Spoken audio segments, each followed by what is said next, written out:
The first group that's up is the Clinical Trial Innovation and Reform Group, and the program manager for that from MDIC is Stephanie Christopher. So, Stephanie, are you up first? I'm up first. Okay, very good.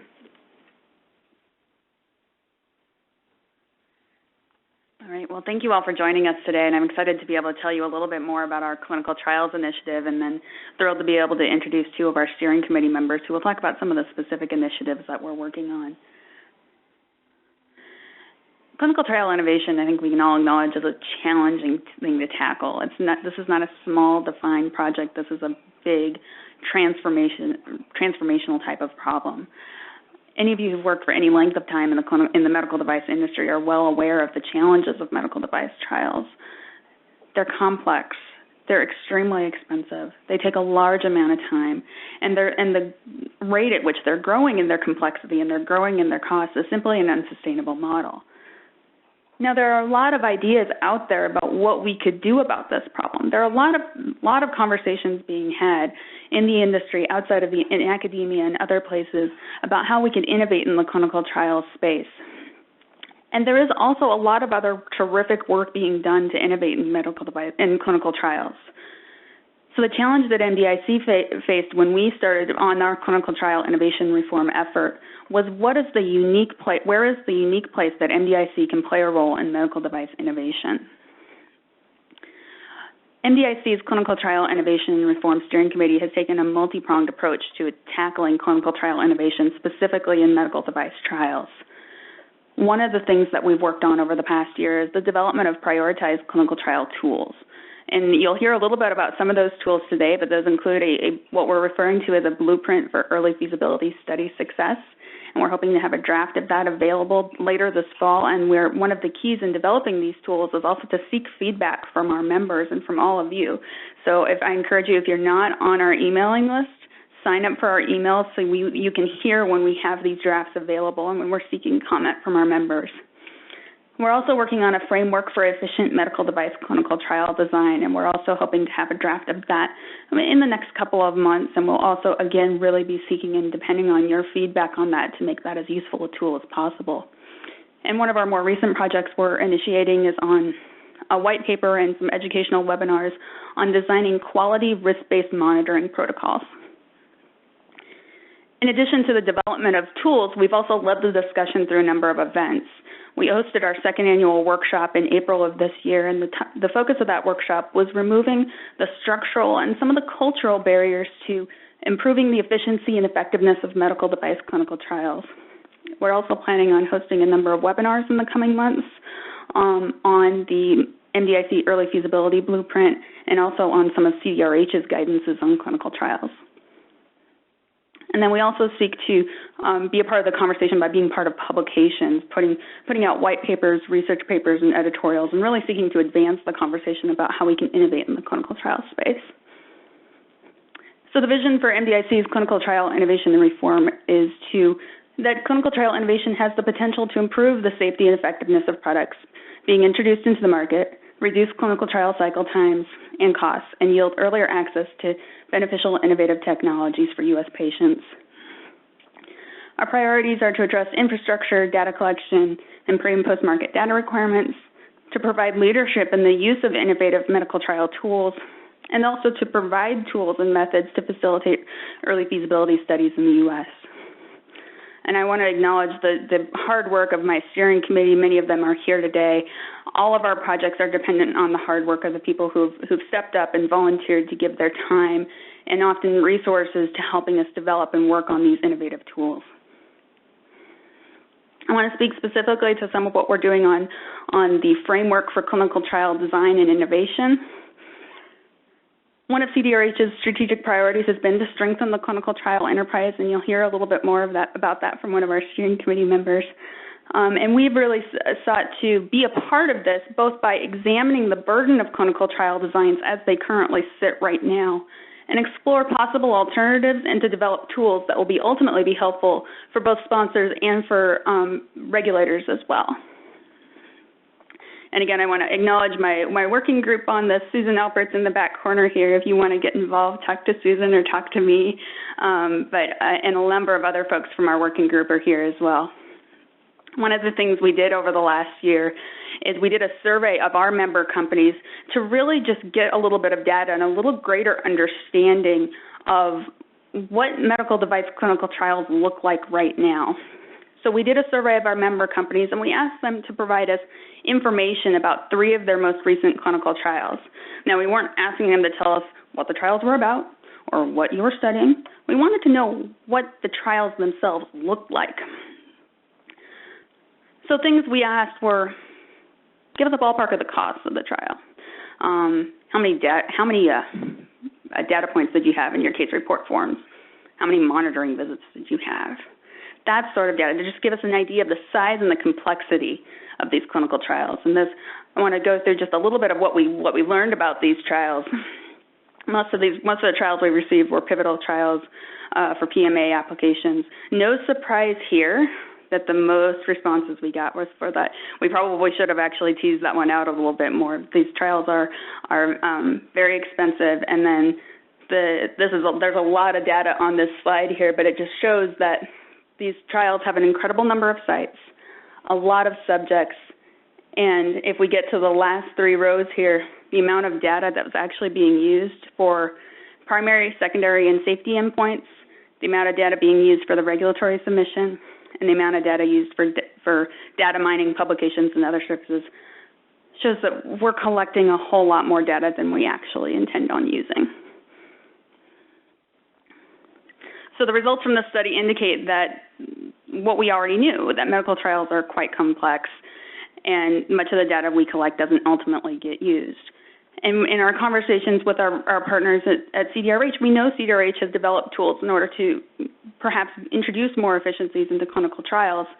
But the question is, how do we shift the culture so both industry and the regulatory reviewers are useful in using those tools, especially when they're brand new? How do we be a part of that conversation to say, you know, it's okay to try something different? So as I mentioned before, one of the tools that we're developing is building a framework for efficient medical device clinical trials. This will build on the data from that survey that I just shared a little bit. It'll also build on some of the best practices and established best practices that are already out there. We're focusing on really being able to build efficient and effective medical device clinical trials that focus on the minimum required data set. So not just throwing in everything in the kitchen sink into our clinical trial protocols, but focusing on leaner trials that really get at the most important data we need to collect. This will be integrating experiences from some of our member organizations and other best practices, including one I want to mention, the Clinical Trials Transformation Initiative, which published their Qualities by Design principles document earlier this year. And there's some great practices in there that we want to integrate into our work as well. Some of the device trial specific topics, these are just some of them, but as you might imagine, there are some issues that are specific to medical device clinical trials that we felt really need to be a focus of this document. As I mentioned before, we have been leading the discussion through workshops. If that theme looks familiar, we were also in this meeting earlier, in this building earlier this spring, advancing the discussion on how to advance efficiencies in medical device clinical trials, and we hope to continue to be a part of that conversation in the coming year. So what's next? What are we working on now? Well, continuing to work on the development of those tools, hopefully with the help from all of you. And as I said, the publication for the blueprint will be coming later this year, and continuing educational meetings and webinars. So medical device trials, we know they're a complex problem, but MDIC is uniquely suited to address challenges specific to the medical device trials. And together we're hoping to build the tools to advance medical device clinical trials in the future. And with that, it's my pleasure to introduce 2 of my steering committee members who are going to tell us a little bit more about some of the specific initiatives that we have going on. Dr. Kareem Benali, from the Chief Scientific Officer at Abiomed, is the chair of our Early Feasibility Working Group, and he's going to tell us a little bit more about the blueprint. And after that, Dr. Owen Ferris from CTIRH will tell us a little bit about CTIRH's clinical trials initiatives.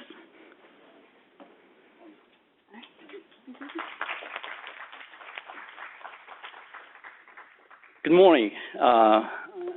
I'm extremely pleased to be here today to talk to you about the important actually subject of early feasibility studies in the U.S. So as I was preparing for this talk, I realized that there are many new members, in the MDIC this year that were not here at last annual meeting last year for the MDIC. So I thought probably it was first, I will start by stating or restating, the problem that we face with the early feasibility studies in the U.S.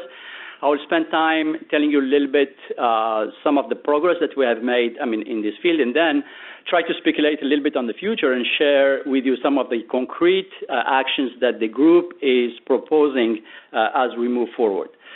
So innovation comes from creative thinking, and thinking actually that is supposed to be outside of the constraints of policy and procedures. It needs access to capital in order to transform these ideas into specific concept and then potentially prototypes. And then it relies on a predictable, I would say, efficient ecosystem in order to transform these ideas and these prototypes into solutions and a product that can benefit the patients at the end. So similarly, if you look at the business leaders also rely on an efficient ecosystem in order to make well-informed decisions. So put it in simple terms, increased basically development, the longer development cycle for the development of products increase the cost and therefore reduce the incentives for innovation. So you may probably find it fair or unfair, but in this current era of globalization, companies can and will move overseas development of new product or even, trying early feasibility studies if the regulatory, legal, and financial, basically, environment is favorable. So within that context, basically, if you look at the, particularly at the smaller companies, this is even more crucial because small companies represent about 80% of the medtech space. And small companies, unlike the large companies, basically depend on their cash position to survive. So time to market is extremely important. In the current era that we are in and the ecosystem in the U.S., well, the U.S. is still basically holding a leadership position in the medical field.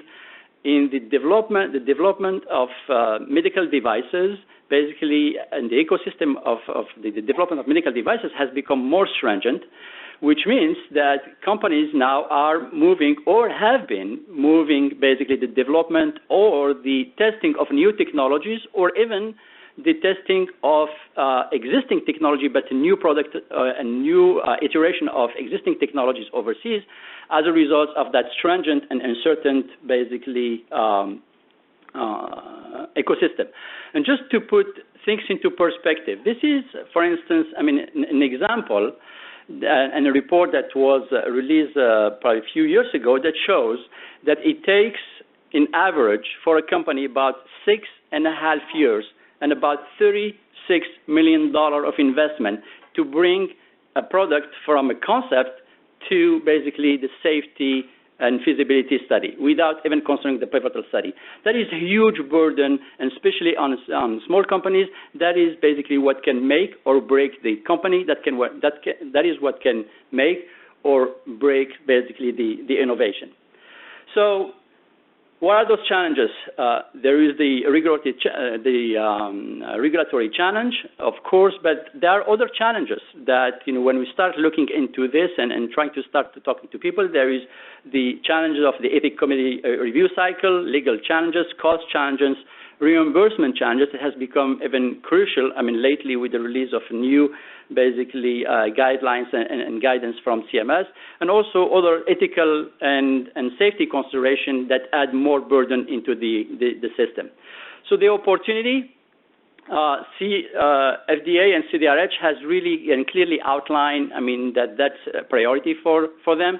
In 2014 and 2015, the EFS is a priority.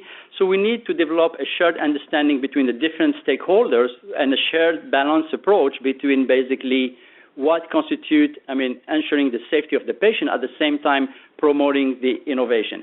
And that's where the MDIC comes to play, because MDIC actually in this area, through its public and private partnership, can try to identify the barriers and potentially, propose solutions as we move down the road. And that's what this working group was tasked to do. So where do we stand with that project? So the group has really elected to focus on short-term deliverables, to secure small wins in order to gain momentum, gain credibility, and also gain some traction before we move to longer-term goals and longer-term outcomes. So one of the things that we have done originally is to really survey different, basically, stakeholders from the industry, and we had a total of 116 respondents in this survey. And mainly, they are C-level executives and senior management from the company, and we asked them a number of questions. The results of the surveys are on the MDIC website, but one of the things that I wanted to share with you, when we asked them, for instance, what do you believe is the number one challenge to the EFS in the U.S., the question came back to be regulatory. But there are other issues, not only the regulatory aspect. And FDA took into heart that feedback even before the survey. Like in 2013, the FDA released basically the new guidance document that really tried to streamline the process from the regulatory point of view. And that initiative has to be applauded because actually if you see that since then the respondents, 2/3 now of the responders in the U.S. are willing to test the new waters. There's still about 1/3 that are skeptical, but there is an opportunity to convert those into believers. We asked as well how the MDIC can help, and do you see a role for it? And there were some specific responses. Yes, they see a role for process improvement, and Stephanie talked about the blueprint book. I'm going to touch a little bit on it down the road. Education and training, regulatory science, working with the FDA to further streamline the process, and also work with the ethics committee and also with CMS. So what did we do about it? We took these four, basically, categories, and we tried to propose some very specific goals for the next 2 years. So this year, in 2015, basically, we're going to take the two first ones because they are short-term, they are very specific, they are tangible, and we can act on it. Number one is process improvement through the release of the blueprint book. We do expect that. The working group has been actively working on it, and we do expect that to be released sometimes, later this year. Education and training, we have a number of initiatives that have already been initiated. The working group, main goal here is all about the awareness. How do we create awareness? How do we create the trust so the companies are willing to bring back the early feasibility back to the U.S.? Next year, what we're going to do, working with the FDA, with CMS, and also with the IRBs, is to try to push 5 to 10 companies through the system. And as they go through the system, we're collecting feedback and sharing it with the different stakeholders. So between the company and the FDA, as well as CMS and other partners, in order to try to understand better what are the hurdles and how can we go beyond that. So the blueprint book is just a guide that can include, a series of different topics, from basically regulatory to legal to reimbursement to how do you deal with it, how to. Remember, 80% of these companies are small companies. They are understaffed. They don't have regulatory people. Having that really small, easy information, easy access to the information will make a big difference. So similarly, at the FDA, there is a number really of initiatives, and they have really, we've been working with Dorothy Abel, Andrew Farb, Carla Risi, and Owen Ferris, really to get a sense of what needs to be done, but also realizing that a lot has to be, was done from that perspective, because they have initiated a number of actions, by training the internal staff of the FDA, as well as, basically people in the industry, and releasing some new tools. Some of these tools are basically on the bottom of these slides that are already out for the EFS, the AFS initiative. So, have things gotten better? Are we there yet? The answer, I don't think, is straightforward, yes or no. Progress is evident. But in reality, we do see some unresolved issues, as well as, some skepticism remain. So, but one thing and one dynamic is really clear. From the regulatory perspective, we have seen a clear engagement and also drive from the FDA leaders at all different levels. And we see that really impacting, in the EFS progress. So leadership matters. Good leadership has to be recognized, and that is an important topic. Without the regulatory process, we won't make progress. So there is here on this slide a number, for instance, of examples over the last 12 to 14 months of successful story, how companies were able to get to early feasibility study, where these companies will probably have done this initiative and these studies outside of the U.S., where now they are doing them into the U.S. So I'll conclude by saying that the early feasibility study initiative is feasible in the U.S., success stories exist, and MDIC will continue to work, with the different stakeholders to see what else can be done. So we will hopefully, in a year from now, be here and share with you some of the progress that we have made. I just want to finish by recognizing, different members that have contributed to this work. So it's been a true honor working with them. It has been fun. The discussions have been with a lot of candor, insightful. And as I tell, I'm the lead learner within that group. We are trying really to understand what needs to be done. So I thank everyone who has participated for it. Thank you for your attention.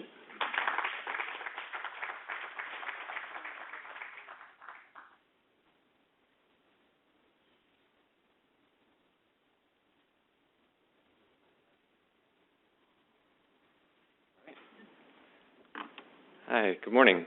Seems like I often get stuck with talks right before lunch, so I'm going to try to be as productive as I can here. So I'm going to spend about 2/3 of my talk really talking about what CDRH has been doing, and then spend the last third talking about where I see some of those partnerships with MDIC being really productive. So we identified a strategic goal around strengthening the clinical trial enterprise, really recognizing that we have a mission at FDA of promoting and protecting public health. We have historically been really good at the protect part, and the promote part has been more of a struggle for us about finding ways to be proactive partners in developing solutions to the good issues that we identify in our review teams. And so, we really recognize that as Kareem and others have said, can be a real obstacle to stimulating innovation in this country. So we specifically identified 2 goals, and I'm going to go through and read them. The first was to improve the efficiency, consistency, and predictability of the IDE process to reduce the time and number of cycles needed to reach appropriate IDE full approval for medical devices in general and for devices of public health importance in particular. And the second goal was to increase the number of early feasibility first-in-human IDE studies submitted to FDA and conducted in the U.S. And so I want to tell you a little bit about what we've been doing to work on these areas, and then I'm going to have the pleasure of getting to show you that this will be the first presentation for some hot-off-the-press data from our FY15 performance. So a couple of years ago, coming up on a couple of years ago, we established a clinical trials program within CDRH, within the Office of Device Evaluation. And really there was a recognition that different divisions, different device specialties were developing their own tools and their own way of thinking about certain trials without necessarily having a good way to learn from other device areas. And we weren't necessarily making the most of the good information and good ways of moving things forward that we might have been able to do. And so we established the clinical trials program with a clinical trials director. I've been in that position since early last year. And really the idea was to ensure a few things. One is to, frankly, make sure that we're in the right place with our decisions. So, we are very good at asking a lot of good questions. But there are times when those questions can be deferred until other stages of device development. It may not be appropriate to ask for complete validation on a certain device when it's still in its iterative phase, say in the early feasibility stage. There are times when those questions do need to be answered. But this is one of the main purposes of my job and my program is to make sure that we are actively asking ourselves those questions and thinking about whether our questions are in the right context of where the device is in its development, what the disease condition is, what are the benefits and the risks both associated with our concern and also about potential delays in moving that technology forward if it takes a long time to address those issues. The next is ensuring that we're being as flexible as we can where appropriate. So there are times when things can be addressed, issues we identify, can be addressed in parallel with studies starting. There are times when there are other ways to address those issues rather than doing everything we might need to do to get 100% of our answer. There are ways we can be flexible, and we should be actively asking ourselves whether, when we have a question in front of us, whether this is one of them. And then very, very importantly is increasing communication with sponsors. I think this is probably the biggest issue. 5 minutes remaining. Okay, I'll move quickly. So I do think that increased communication has been absolutely enormous, and I hope that my next chart will show you a little bit about that. So I'm not going to go through in detail, but just to highlight that any IDE review, so a clinical trial submission that comes to the FDA, the team has 30 days. There's often a dozen reviewers. They have to get a decision out the door within 30 days. So that's a lot of work to happen in 30 days. And, you know, it has always been an intense level of effort. I want to say that in the past couple of years, we have upped that effort substantially. And primarily, we've done it in terms of being interactive. So during these review cycles, there is a lot of interaction that's happening that might not have been happening a couple of years ago. This is all hands on deck. When you have an IDE review, your team is very engaged, and it's an intense effort. And another thing that we've done here is that whenever we are not approving an IDE, we pick up the phone within 10 days afterward, and we want to make sure that the sponsor fully understands why we didn't approve it, what we were thinking in that letter. Because there are times when miscommunication can really end up with a lot more time in resolving those issues. And then lastly, for IDEs that are in their third round or above, the clinical trials program is actively engaged. For the first couple of rounds, we're sort of engaged at a distance. We're looking at the decisions that are made. We're weighing in after the fact. We're giving advice. But in the third round, we actually become part of the review team, you know, really with a recognition that if we've gone 3 rounds on this IDE, this is a time where we want to really make sure, are we doing everything we can? And if we're not, let's make sure that this concern now represents not just the division and the review team, but the office and the center. So just getting into some of our data really quickly, this is one of our specific goals for FY14. This is the old data. Next page is going to be the new data. But to reduce the number of IDEs requiring more than 2 cycles to an appropriate full approval decision by 25%, we reduced it by 34%. To reduce the overall median time to appropriate full IDE approval by 25%, we reduced it 53%. And so this data we released on our website yesterday.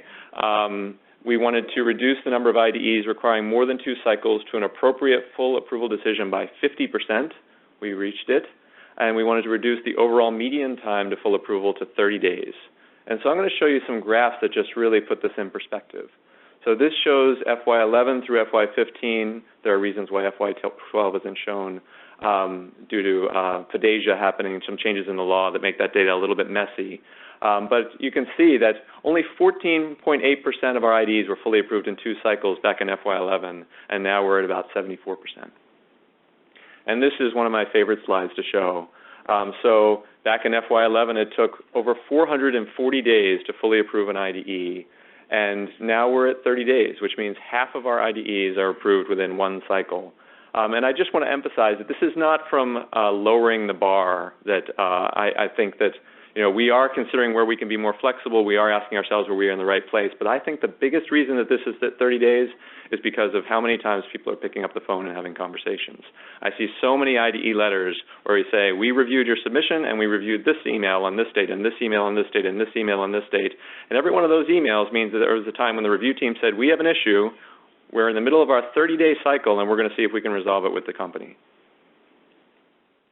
So I am fortunate that Kareem did such a great job presenting early feasibility studies, because now that I have 1 minute left, I don't have to talk too much about their case for why early feasibility is important.